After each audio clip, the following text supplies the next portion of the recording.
लाल रंग की लिपस्टिक, इसमें तो जान है मेरी। आज मैं भी बहू की लिपस्टिक लगा कर देखूं कि मैं कैसी लगती हूँ। गोरी कव्वी अपनी बहू की लिपस्टिक लगा रही थी कि उसकी बहू भी आ जाती है। सासू माँ, अपनी उम्र देखें, ये लिपस्टिक आपके लिए नहीं है। क्यों? मैं ये लिपस्टिक क्यों नहीं लगा सकती? मेरे बेटे ने ही तो लाकर दी है तुम्हें। ये लिपस्टिक इम्पोर्टेड है, मेरे पिताजी विदेश से लेकर आए थे मेरे लिए। आपके बेटे ने नहीं लेकर दी थी मुझे। आज आ लेने दो मेरे बेटे को, मैं देखती हूँ तुम्हें। तुम्हारी जबान कुछ ज्यादा ही चलने लगी है। मैं भी अब अपने बेटे की दूसरी शादी करके रहूंगी, ऐसे सीधी नहीं होगी तुम।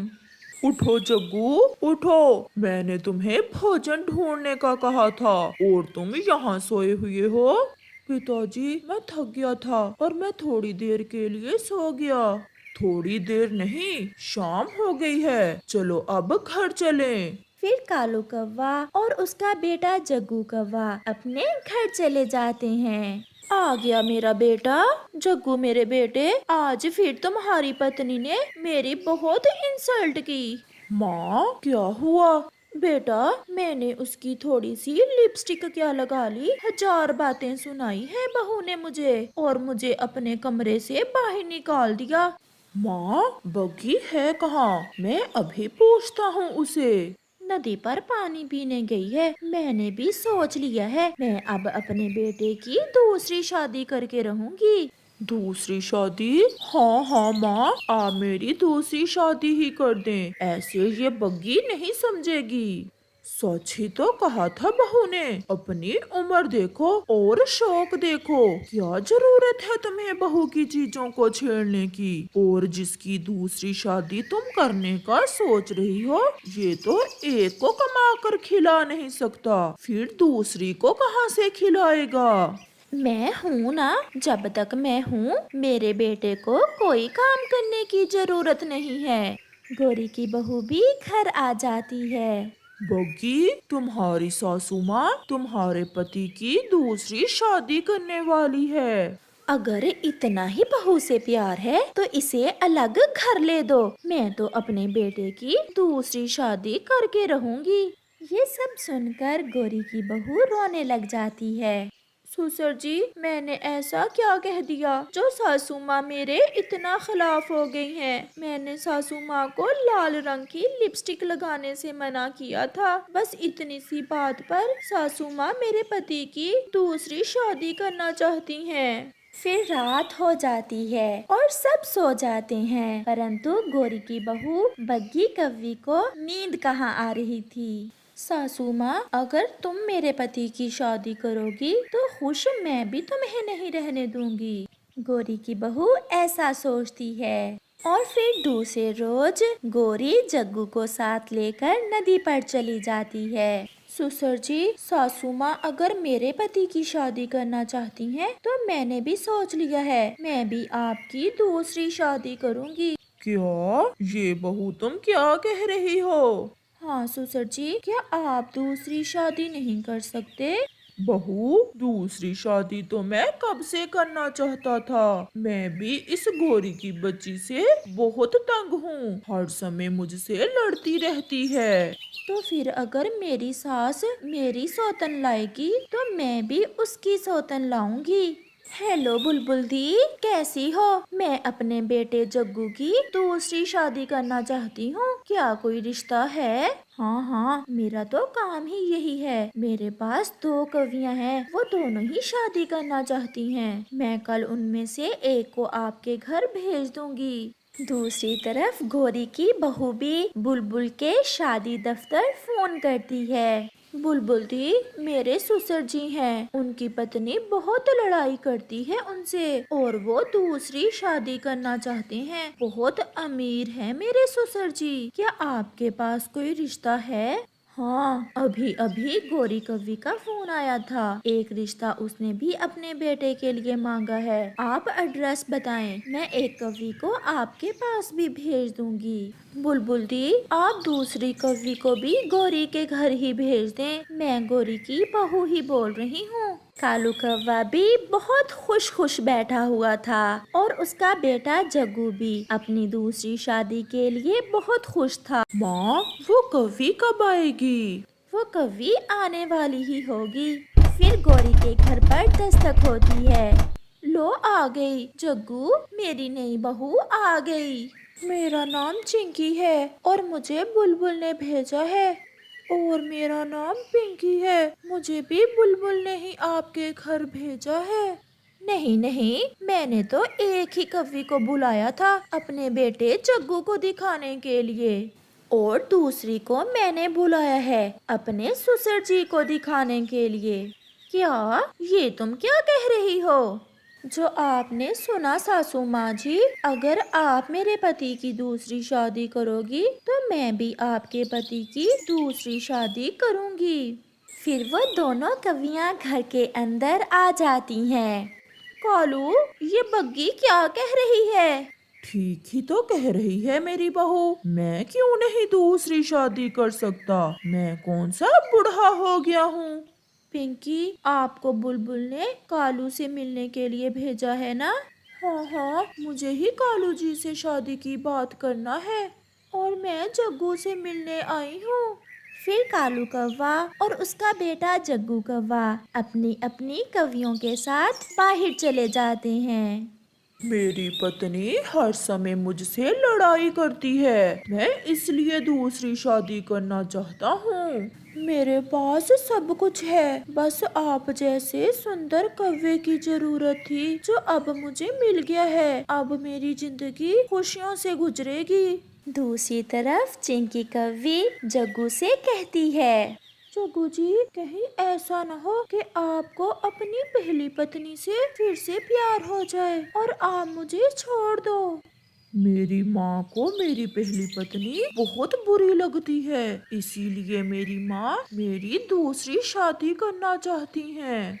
तो फिर कल आप दुल्हा बनकर बुलबुल मैडम के ऑफिस आ जाना और मुझे बिहा कर ले आना। मुझे तुम बहुत अच्छे लगे हो। कालू जी, मैं कल तुम्हारा इंतजार करूंगी। बड़ी लाल पगड़ी पहन कर आना। मैं दुल्हा बनकर बहुत सुंदर लगता हूँ, कल तुम मुझे पहचान नहीं सकोगी।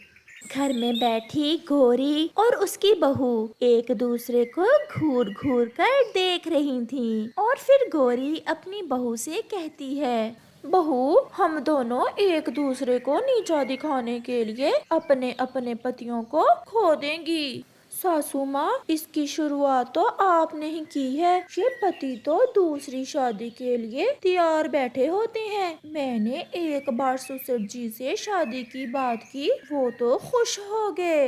बहू, क्यों ना हम आपस में सुलह कर लें और अपने अपने पतियों को दूसरी शादी से रोक लें। सासू माँ, चलो, कहीं ऐसा ना हो कि समय गुजर जाए और हम अपने पाँव पर खुद ही कुल्हाड़ी मार लें। फिर वह बाहर निकलती हैं। आप दोनों इकट्ठी, ये कैसे हो सकता है? क्योंकि ससुर जी, हम दोनों में अब सुलह हो गई है और हम आप दोनों को दूसरी शादी नहीं करने देंगे। नहीं, ऐसा नहीं हो सकता। पिताजी, इन दोनों में फिर से लड़ाई करवा दो। चल कालू, सीधे से घर चल, नहीं तो एक लगाऊंगी। और जग्गू जी, अब सासू माँ मुझे रोकेगी नहीं। अगर दूसरी शादी का नाम लिया तो कच्चा चबा जाऊंगी। फिर वह दोनों बाप बेटा अपने अपने अरमान दिल में लिए वापस घर लौट जाते हैं और उनकी पत्नियां उनके पीछे पीछे थीं। टन्नू कबूतर और लूसी कबूतरी की बेटी का नाम लकी था, जिसका रंग काला था। काला रंग होने के कारण जो भी लकी का रिश्ता देखने आता वो ठुकरा कर चला जाता। अब तो लकी के मम्मा पापा को अपनी बेटी की बहुत चिंता होने लगी थी। लकी के पापा, अब तो मुझे बाहर जाने में भी बहुत शर्म आती है। सभी पक्षी मेरा मजाक बनाते हैं। न जाने हमारी बेटी की शादी होगी भी या नहीं। आप लकी को लेकर ज्यादा चिंतित ना हुआ करें। अभी उम्र ही क्या है हमारी बेटी की, और हमारी बेटी कौन सा बूढ़ी हो रही है। आप देखना, कोई ना कोई अच्छा रिश्ता मिल जाएगा हमारी बेटी के लिए।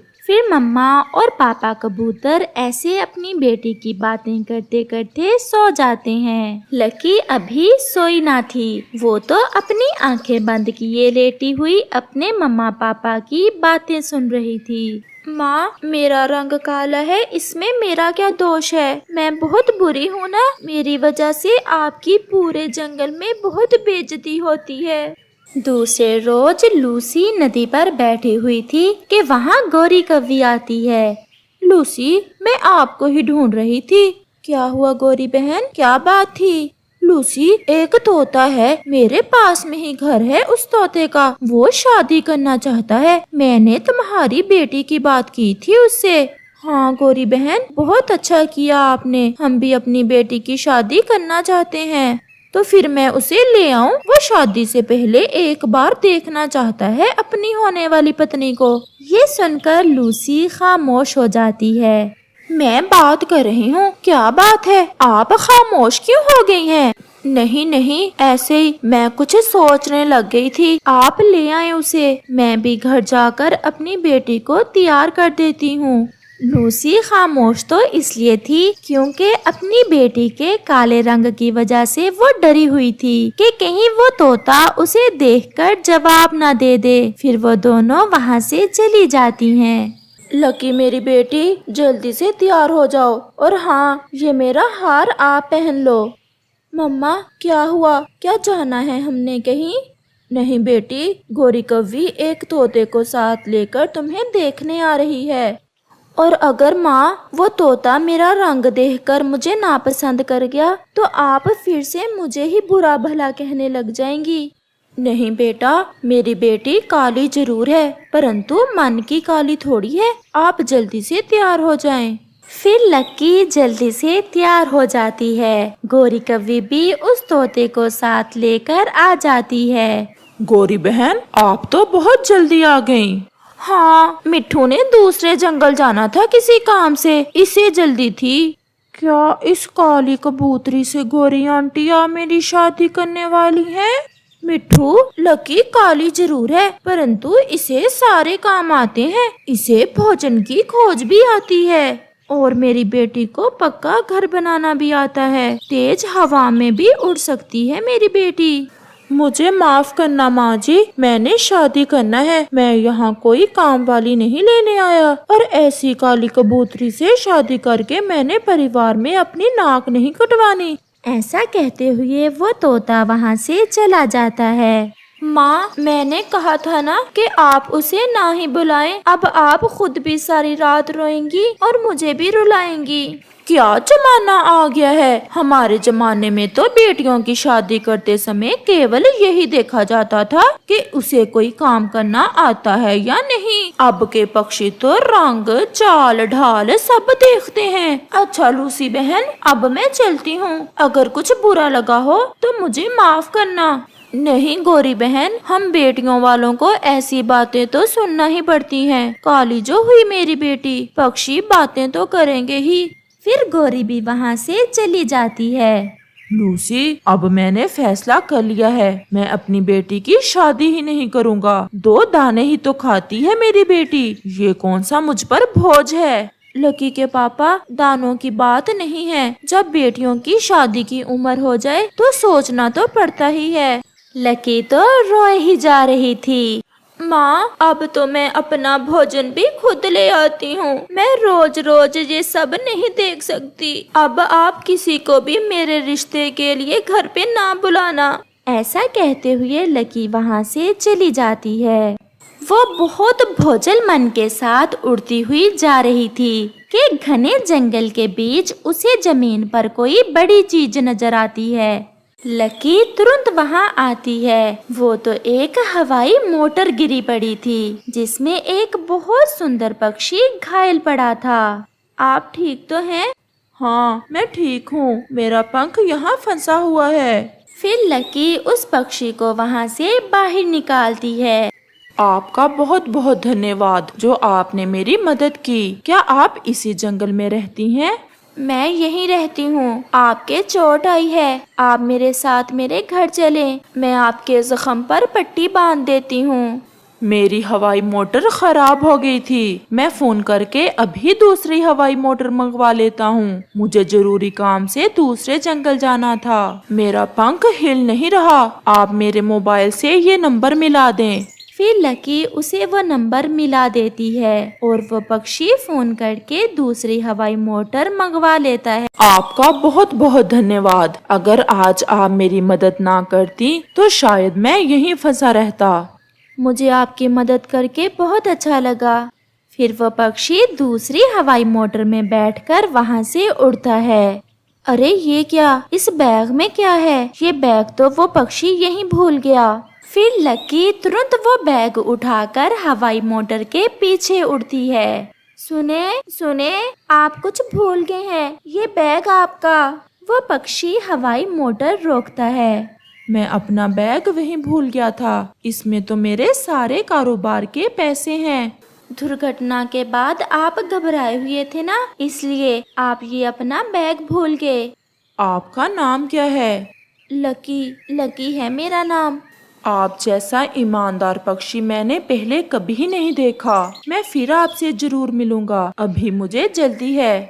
ऐसे वो पक्षी फिर से उड़ता है। लकी भी अपने घर चली जाती है। बहुत अच्छा किया बेटी, जो आपने उस पक्षी की मदद की। और माँ, उस बैग में तो ढेर सारे रुपए थे। वो बहुत अमीर पक्षी था। हमें क्या लालच बेटी उसके रुपयों का। आपने उसकी मदद की, बहुत अच्छा किया। जो दूसरों की मदद करता है, भगवान भी उन्हीं की मदद करता है। अब जल्दी से मेरी बेटी की कहीं अच्छी सी जगह पर शादी हो जाए, बस यही एक इच्छा है मेरी। माँ, फिर वही बात, मैंने नहीं करनी शादी वादी। मैं हमेशा अपनी मम्मा के पास ही रहूंगी।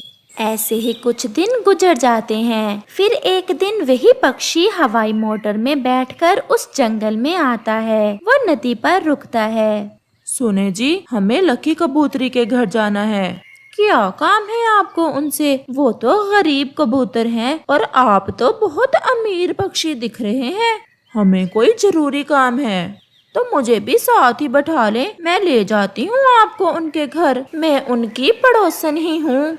ये तो बहुत अच्छा हुआ जो आप मिल गयी। तो फिर आप आए, हमारे साथ ही बैठे।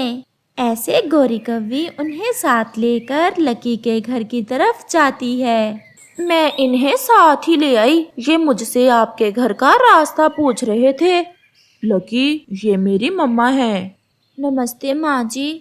नमस्ते बेटी, आपकी आवाज कितनी मीठी है। बहन जी, आपसे कुछ मांगने आई हूँ मैं। मांगे मांगे बहन जी, हम गरीब आपको क्या दे सकते हैं। मैं आपकी बेटी को अब अपनी बेटी बनाना चाहती हूँ। मेरे बेटे को आपकी बेटी पसंद आ गई है और मेरा बेटा शादी करना चाहता है आपकी बेटी से।